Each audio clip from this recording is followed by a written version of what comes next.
Hi friend, করবন্ধু YouTube চ্যানেলে তোমাদেরকে স্বাগত জানাই। আমি তোমাদের জন্য আজকে একটা নতুন রিক্রুটমেন্ট নিয়ে এসে হাজির হয়েছি। তোমরা দেখতে পাচ্ছ এই যে রিক্রুটমেন্ট নোটিশটা, সেটা হচ্ছে টেরিটোরিয়াল আর্মি। তো টেরিটোরিয়াল আর্মি মানে হচ্ছে যে তোমরা যেটা ডাইরেক্ট লাইন বলো, যেখানে তোমরা ডাইরেক্ট গিয়ে রানের মাধ্যমে এবং নানান পরীক্ষার মাধ্যমে তোমরা যেটা সিলেক্ট হচ্ছ, সেটার আমি এটা কথা বলছি। তো তোমরা অল ওভার ওয়েস্ট বেঙ্গল থেকে সবাই এখানে আবেদন করতে পারবে। তো তোমাদের প্রত্যেকটা ডিস্ট্রিক্টের একটা কিন্তু নির্দিষ্ট টাইম রয়েছে বা ডেট রয়েছে। তোমরা সেই টাইমে তোমাদেরকে গিয়ে কিন্তু এখানে উপস্থিত হতে হবে এবং কোথায় যেতে হবে, কি নিয়ে যেতে হবে, সাথে কি প্রসেস রয়েছে, আমি সম্পূর্ণ বিষয়ই এই ভিডিওর মাধ্যমে আলোচনা করব। ভিডিওটা একটু বড় হতে পারে, কিন্তু তোমরা ফুল ওয়াচ করবে, তাহলে পুরো বিষয়টা জানতে পারবে তোমরা কিভাবে তোমরা সেখানে যাবে এবং কি নিয়ে যাবে। ঠিক আছে, তাহলে পুরো ভিডিওটা ওয়াচ করো। তাহলে ফার্স্ট টাইম হচ্ছে যে আমরা ভ্যাকেন্সিটা জেনে নিই যে কতটা ভ্যাকেন্সি রয়েছে এখানে। আর এখানে কিন্তু 4টা ব্যাটালিয়নের নিয়োগ হচ্ছে, কিন্তু আমাদের যে ওয়েস্ট বেঙ্গলের যে নিয়োগটা হবে সেটা কিন্তু আসাম ব্যাটালিয়ন যেটা রয়েছে 119, সেটাতে কিন্তু আমাদের নিয়োগ হচ্ছে।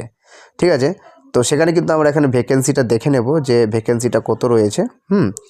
তো তোমরা ফার্স্ট টাইম দেখতে পাচ্ছ, এটা তোমার পুরো ভ্যাকেন্সি উল্লেখ করা হয়েছে যে ফার্স্ট 1 নম্বর যেটা হচ্ছে, ঠিক আছে, সোলজার যেটা জেনারেল ডিউটি রয়েছে, সেখানে সবচেয়ে বেশি ভ্যাকেন্সি রয়েছে, যেটা হচ্ছে 328টা।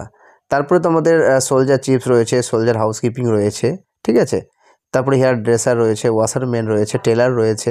তো তোমরা দেখতে পাচ্ছ এখানে প্রত্যেকটা ভ্যাকেন্সি কিন্তু একটা করে এখানে দেওয়া আছে, তোমরা দেখে নাও। ঠিক আছে, আর তোমাদের এটার জন্য কিন্তু কিছু মানে ভ্যাকেন্সির জন্য তোমাদের ট্রেডের জন্য কিন্তু দরকার পড়বে, কিছু এবং কিছু ভ্যাকেন্সি রয়েছে যেখানে কিন্তু ট্রেড দরকার পড়বে। যেমন হচ্ছে জেনারেল ডিউটি, এখানে কিন্তু ট্রেডের দরকার নেই, তোমরা সিম্পলভাবে আবেদন করতে পারবে, কোনো সার্টিফিকেট তোমাদের কিন্তু লাগছে না এক্সট্রা ট্রেডের, তোমরা এইভাবে আবেদন করতে পারবে। তাহলে নেক্সট আমরা ভ্যাকেন্সিটা দেখলাম। এবার নেক্সট যে বিষয় রয়েছে সেটা কিন্তু তোমাদেরকে বলছি আমি। এবার হচ্ছে লোকেশন, তোমরা কোথায় যাবে। তাহলে এটা র্যালিটা কিন্তু তোমাদের দেখতে পাচ্ছ, এটা কিন্তু আসামে হচ্ছে। ঠিক আছে, এই যে আসাম, এই আসামে কিন্তু র্যালিটা হচ্ছে, তোমরা একটু দেখে নেবে। ঠিক আছে, আসামের যেটা পুলিশ ব্যাটালিয়ন গ্রাউন্ড রয়েছে, ঠিক আছে, তো সেখানে কিন্তু এটা হচ্ছে। জায়গাটা তোমরা এখানে দেখতে পাচ্ছ, বুঝতে পারলে, এখানে কিন্তু তোমাদের হচ্ছে। ঠিক আছে, কোকরাঝাড় বলছে জায়গাটার নাম, আসাম। তো এখানে এবার আমরা দেখব যে কারা কোন দিন যাবে। তাহলে 12 তারিখ থেকে 13 তারিখ পর্যন্ত নভেম্বর মাসে এটা কিন্তু সিকিম আন্দামানের জন্য রয়েছে। ঠিক আছে, এবার 14 তারিখটা রয়েছে আমাদের ওয়েস্ট বেঙ্গলের জন্য।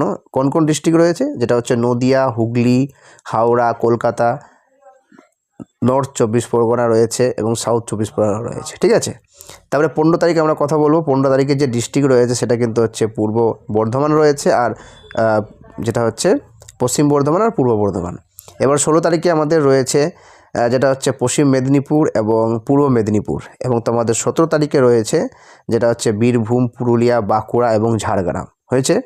এবার আমরা 18 তারিখে আসবো। 18 তারিখে আমাদের রয়েছে উত্তর দিনাজপুর এবং দক্ষিণ দিনাজপুর রয়েছে। এবার লাস্ট রয়েছে 19শে নভেম্বর এবং 20 নভেম্বর। তো 19 নভেম্বর যেটা রয়েছে সেটা কিন্তু মালদা আর মুর্শিদাবাদের জন্য রয়েছে, দুটো ডিস্ট্রিক্টের জন্য। তো যারা মালদাতে এবং মুর্শিদাবাদের জন্য রয়েছে, তোমাদের কিন্তু 19 তারিখ সেখানে পৌঁছে যেতে হবে। 20 তারিখের জন্য তোমাদের রয়েছে দার্জিলিং, কালিম্পং এবং জলপাইগুড়ির জন্য। তারপরে 21 তারিখে তোমাদের যেটা রয়েছে, 21 তারিখে রয়েছে কোচবিহার। ঠিক আছে, তারপরে হচ্ছে আলিপুরদুয়ার। এই হচ্ছে তোমাদের, এটি হচ্ছে ভ্যাকেন্সি। 22, 23, 24, 25, 26 পর্যন্ত চলবে, তোমরা দেখতে পাচ্ছ। ঠিক আছে, এগুলো কোথাকার ভ্যাকেন্সি তোমরা এটা দেখে নাও। ঠিক আছে, সবাই কিন্তু সেম ডেটে এই তারিখে পৌঁছে যেতে হবে। এবার আমরা এজ আর কোয়ালিফিকেশন সম্বন্ধে আলোচনা করব। তো আমাদের এই পোস্টের আবেদন করার জন্য তোমাদের মানে সব বয়স হচ্ছে 18 থেকে 42 বছরের মধ্যে। এবার 18 থেকে 42 বছরের মধ্যে যাদের বয়স রয়েছে তারা কিন্তু এখানে আবেদন করতে পারবে। তো আমরা যে ফার্স্ট পোস্টটা সম্বন্ধে আলোচনা করব, সেই পোস্টটা হচ্ছে তোমাদের এখানে যে সোলজার জেনারেল ডিউটি। তো সোলজার জেনারেল ডিউটি যারা আবেদন করতে চাইবে তাদের জন্য কিন্তু মাধ্যমিক পাসে তোমাদের নর্মালি 45% নাম্বার পেতে হবে এবং প্রত্যেকটা সাবজেক্টে তোমাদের 33% করে নাম্বার থাকতে হবে। তারপরে কিন্তু তোমরা এখানে আবেদন করতে পারবে। হয়েছে। সেকেন্ড তোমাদের রয়েছে সোলজার ক্লার্ক শুনতে। তো ক্লার্ক তোমার 10+2 রয়েছে, অর্থাৎ উচ্চ মাধ্যমিক পাস রয়েছে এবং তোমরা এনি স্ট্রিম রয়েছে, তোমরা সায়েন্স নিয়েও পাস করতে পারো, কমার্স নিয়েও করতে পারো, তোমার গিয়ে এদিকে আপনার আর্টস থাকতে পারে অথবা সায়েন্স থাকতে পারে। তো যে কোনো বিষয় থাক না কেন তোমাদেরকে 60% নাম্বার তোমাদেরকে পেতে হবে এবং তোমাদেরকে মিনিমাম এই সাবজেক্টে তোমাদেরকে 50% নম্বর এখানে কিন্তু লাগছে। আর তার সাথে সাথে তোমাদের কিন্তু ইংরেজিতে এবং মেতে এই দুটো সাবজেক্টে কিন্তু 50% তোমাদের লাগবেই, মাস্ট। ঠিক আছে, এবার তোমাদের নেক্সট আসছে আমরা যে সোলজার ট্রেডমেন্স রয়েছে। ঠিক আছে, তো ট্রেডমেন্সের ক্ষেত্রে কিন্তু তোমাদের মাধ্যমিক পাস রয়েছে, কিন্তু এখানে নাম্বার চাওয়া হয়নি কত পার্সেন্ট নম্বর তোমাদের লাগবে, কিন্তু প্রত্যেকটা সাবজেক্টে কিন্তু তোমাদের 33% করে নম্বর লাগবে। এখানে ভ্যাকেন্সি তোমাদের হাউসকিপিংয়ে রয়েছে, মেস কিপিংয়ে রয়েছে। ঠিক আছে, তোমরা এখানে আবেদন করতে পারবে। এবার তোমাদের যেটা হচ্ছে লাস্ট ভ্যাকেন্সিটা, যেটা আমরা বলছি 8 পাস কোয়ালিটির যেটা হয়, 8 পাসের কোয়ালিফিকেশনের জন্য তোমাদের যেটা হাউসকিপিং এবং মেস কিপিংয়ের সোলজার ট্রেডসম্যান রয়েছে, হ্যাঁ ট্রেডম্যান, তো তোমাদের 8 পাস তোমাদের লাগছে, পার্সেন্টেজ নাম্বার কোনো লাগবে না, কিন্তু প্রত্যেকটা সাবজেক্টে তোমাদেরকে 33% নম্বর লাগবে, তারপরে কিন্তু তোমরা এখানে আবেদন করতে পারবে। এবার তোমাদের হচ্ছে যে এবার আমরা ফিজিক্যাল স্ট্যান্ডার্ড সম্বন্ধে আলোচনা করব। তো তোমরা দেখতে পাচ্ছ এখানে যে জেনারেল প্রার্থী রয়েছে তাদের জন্য 160 সেন্টিমিটার উচ্চতা রয়েছে, এবং তার সাথে সাথে তোমরা দেখতে পাচ্ছ যে 157 সেন্টিমিটার মানে হাইট রাখবে যারা ইস্টার্ন ডোমিসাইল বাসিন্দা, যেমন তোমরা ধরে নাও যে সিকিম আছে, নাগাল্যান্ড আছে, অরুণাচল প্রদেশ আছে, মণিপুর আছে, ত্রিপুরা আছে, মিজোরাম আছে, মেঘালয় আছে, আসাম আছে। ঠিক আছে, এইসব জায়গাতে তোমাদের 157 সেমি যেটা উল্লেখ করে দিচ্ছে, ঠিক আছে, এটা কিন্তু দিতে পারবে। তাছাড়াও তোমাদের এখানে গোর্খা আছে, ঠিক আছে, গরওয়ারি আছে, এইসব আছে, এইসব তোমরা কিন্তু দিতে পারবে। এবার হচ্ছে তোমাদের যেটা যে চেস্টের কথা রয়েছে, তো চেস্টটা কতটা রইবে, তো চেস্টটা তোমাদের এখানে দেখতে পাচ্ছ যে 82 সেন্টিমিটার রয়েছে। ঠিক আছে, নর্মাল তোমাদের 77 লাগবে, 77 ফুলিয়ে তোমাদেরকে 5 সেন্টিমিটার বাড়াতে হচ্ছে। এবং যেটা তোমাদের ওয়েট রয়েছে, ওয়েটটা তোমাদের যে এজ আছে এবং তোমাদের বয়স আর তোমাদের যে মানে বয়স অনুসারে তোমাদের হাইটটা লাগবে। ঠিক আছে, আর তোমাদের যে সিলেকশন হবে সেটা হচ্ছে প্রথম তোমাদের রান রয়েছে, তোমরা এখানে দেখতে পাচ্ছ রানটা যেভাবে তোমাদের করতে হবে, 18 থেকে 30 বছরের যেরকম রান হবে, 31 থেকে 42 বছরে যারা এজ থাকে তাদের এইভাবে রান হবে। ঠিক আছে, তারপরে তোমাদের পুলস আপ, মানে তোমাদের পুলস আপটা দেখতে হবে কতবার করলে তোমাদের কত নাম্বার রয়েছে, না পারলে ফেল হয়েছে। ঠিক আছে, ফেল হয়ে যাওয়ার সম্ভাবনাও এখানে রয়েছে। তো তোমরা এখানে দেখতে পাচ্ছ, তারপরে তোমাদের একটা রাইটিং এক্সামিনেশন হবে, সেখানেই হবে। ঠিক আছে, যেখানে তোমাদের হিন্দি এবং ইংলিশ থাকবে এবং মাল্টিপল টাইপের কোশ্চেন থাকবে। তোমাদের এখানে সাবজেক্টটা উল্লেখ করে দিচ্ছে কী থেকে থাকবে, জেনারেল নলেজ থেকে থাকবে, জেনারেল সায়েন্স থেকে থাকবে, আর এলিমেন্টারি ম্যাথ। ঠিক আছে, ম্যাথটাও কিন্তু তোমাদের থাকবে। আর সেই বেসগুলো তোমাদের মাধ্যমিক এবং ক্লাস 8-এর বেস অনুসারে তোমাদের কিন্তু এই ম্যাথ থাকবে। এবার ক্লার্কশিপের ক্ষেত্রেও কিন্তু তোমাদের এখানে রয়েছে। তো ক্লার্কশিপের ক্ষেত্রে তোমাদের এখানে কম্পিউটার টেস্টটাও কিন্তু এখানে রয়েছে, এবং এখানে জেনারেল ইংলিশ 25 নম্বরের কিন্তু এখানে থাকবে।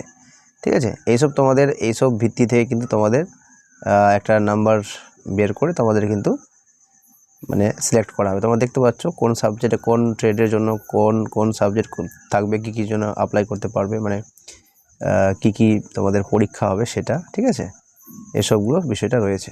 এবার তোমাদের ডকুমেন্টস রিকোয়ার, এবার তোমরা যখন যাবে তো তোমাদের ডকুমেন্টস কী লাগবে আমি সেটা সম্বন্ধে আলোচনা করছি। তো ফার্স্ট তোমাদের হচ্ছে বার্থ সার্টিফিকেট তোমাদের জন্ম সার্টিফিকেটও হতে পারে। এছাড়াও তোমরা ধরে নাও যে ক্লাস 10 পাসের যে তোমাদের সার্টিফিকেট রয়েছে, ঠিক আছে, সেখানে কিন্তু তোমাদের ডেট অফ বার্থ রয়েছে, আমরা এডমিট যাকে বলে থাকি, সেটাও কিন্তু রয়েছে, তোমরা সেটাও নিয়ে যেতে পারবে। তারপরে এডুকেশন কোয়ালিফিকেশান তোমাদের অল ডকুমেন্টস রয়েছে, তোমাদের 3টে ডকুমেন্টস লাগবে, এডমিট, মার্কশিট প্লাস তোমার হচ্ছে বোর্ড সার্টিফিকেট। তোমাদের 3টে ডকুমেন্টসকে সঙ্গে করে নিয়ে নিতে হবে। ক্লাস মাধ্যমিক পাসের থাকলে মাধ্যমিক, 8 পাস, তারপরে তোমাদের এইচএস থাকলে এইচএস, তোমরা সবগুলো নিয়ে নেবে। ঠিক আছে, এবার যদি কেউ অনলাইনের মাধ্যমে কোনো সার্টিফিকেট বা প্রফেশনাল সার্টিফিকেট থাকে তাহলে সেটা কিন্তু তোমাদেরকে হেড যে ইনস্টিটিউট সেখানে কিন্তু সিগনেচার করে নিতে হবে। ক্লাস 8 পাসের ক্ষেত্রে তোমাদের এখানে বলা হয়েছে ক্লাস 8 পাসের ক্ষেত্রে যারা নিয়ে আসবে মার্কশিট তাদের কিন্তু স্কুল থেকে দেবে, কিন্তু তারপরেও তোমাদেরকে কিন্তু ডিস্ট্রিক্ট যেটা ইন্সপেক্টর রয়েছে স্কুলের, সেই ইন্সপেক্টরের কিন্তু সেটাকে ইস্যু করতে হবে, এবং তার সাথে সাথে ডিস্ট্রিক্ট এডুকেশন অফিসার থাকলেও কিন্তু সেটাকে মানে স্যাটিসফাইড করতে বা ট্রান্সফার মানে সেটা যেন তার মানে আন্ডারেই হয় বা তারা সেটা এখানে যেন সইটই করে দেয়, এরকম একটা ব্যাপার তোমাদের এখানে কিন্তু চেয়েছে, তাছাড়া কিন্তু অ্যাপ্রুভাল দেবে না। ডোমিসাইল সার্টিফিকেট লাগবে, তোমাদের ডোমিসাইল সার্টিফিকেট তোমরা অ্যাপ্লাই করে নেবে। ঠিক আছে, যেটা তোমাদের এইচডিও লেভেলের অথবা ডিস্ট্রিক্ট ম্যাজিস্ট্রেট লেভেলে তোমাদের কিন্তু লাগবে। তোমরা ব্লকে প্রথম আবেদন করবে, ব্লক থেকে তোমরা এইচডিওতে গিয়ে তোমরা আবেদন গ্রহণ হলে তোমরা কিন্তু ডোমিসাইলটা পেয়ে যাবে। কাস্ট সার্টিফিকেট তো আমাদের কাস্ট সার্টিফিকেট তো তোমাদের রয়েছে, কাস্ট সার্টিফিকেট তোমরা নিয়ে নেবে, ঠিক আছে, সঙ্গে করে। সেটা কিন্তু অবশ্যই মানে বিডিও অথবা সাব ডিভিশনস মিনিস্টার অথবা ডিস্ট্রিক্ট ম্যানেজারের আন্ডারে হওয়া দরকার। এবার তোমাদের যেটা হচ্ছে রিলিজিয়ান সার্টিফিকেট, যেমন তোমরা হিন্দু আছো কি মুসলিম আছো, সেটা কিন্তু তোমাদের কাস্ট সার্টিফিকেট আমরা যেটা করে থাকি, ঠিক আছে, সেটাও কিন্তু এখানে থাকবে, মানে লাগবে অ্যাকচুয়ালি। তারপর যে ক্যারেক্টার সার্টিফিকেট তোমাদের সেটা কিন্তু পঞ্চায়েত থেকে পেয়ে যাবে, প্লাস পঞ্চায়েত থেকে দিলেও হবে। আর যেটা মেরিটাল সার্টিফিকেট রয়েছে, মেরিট কি আনমেরিট সার্টিফিকেট, সেটা কিন্তু তোমাদের গ্রাম পঞ্চায়েত থেকে তোমরা কিন্তু নিয়ে নেবে। সেটাও কিন্তু মানে লাস্ট যেন 6 মাসের বেশি না হয়, মানে 6 মাসের মধ্যে যেন থাকে, ঠিক আছে। এইসব জিনিস তোমাদেরকে নিয়ে যেতে হবে। তারপরে তোমাদের সেখানে তোমরা যদি স্পোর্টস পার্সন থাকো তাহলে তোমরা দিতে পারবে, ঠিক আছে। স্পোর্টস পার্সনের জন্য এখানে উল্লেখ করা হয়েছে। আরেকটা হচ্ছে রিলেশনশিপ, অর্থাৎ তোমাদের সম্পর্কের মধ্যে যদি কেউ মানে আর্মি বা বিএসএফে কোনো চাকরি করে, তাহলে তোমরা নিজের মধ্যে, তাহলে তোমরা এই এইটা যেটা মানে ফর্ম রয়েছে সেটা ফিল আপ করে তোমরা এখানে কিন্তু নিয়ে যেতে পারো, তাহলে তোমরা অনেকটা ছাড় রয়েছে, ঠিক আছে। তো এইসব নিয়ে যাবে। তার সাথে সাথে তোমাদের 20টা কপি ছবি নিয়ে যেতে হবে, ঠিক আছে। আর সেটা কিন্তু অবশ্যই তোমরা পিছন দিকে যে ব্যাকগ্রাউন্ড থাকবে সেটা কিন্তু হোয়াইট থাকবে, ঠিক আছে। হোয়াইট ব্যাকগ্রাউন্ডে তোমরা কিন্তু ছবিগুলো তুলে নিয়ে যাবে সঙ্গে করে, ঠিক আছে। এটা ছিল তোমাদের মানে আলোচনার বিষয় আর যাবতীয় তথ্য, ঠিক আছে। এরপর তোমরা যদি তোমাদের কোনো কোশ্চেন থাকে বা তোমাদের কোনো জিজ্ঞাসা থাকে, তাহলে তুমি আমাকে কমেন্ট করে জিজ্ঞাসা করবে, আমি সে উত্তর দেওয়ার চেষ্টা করব। আর যদি তোমরা নতুন দর্শক হয়ে থাকো, তাহলে আমার এই ইউটিউব চ্যানেলটাকে সাবস্ক্রাইব করে পাশে যে বেল আইকন আছে সেটাকে প্রেস করে দেবে, যাতে কি পরবর্তীকালে নিত্য নতুন ভিডিও আসলে তোমরা সর্বপ্রথম পেয়ে যাও। তো থ্যাংক ইউ ভেরি মাচ এতক্ষণ ভিডিও দেখার জন্য।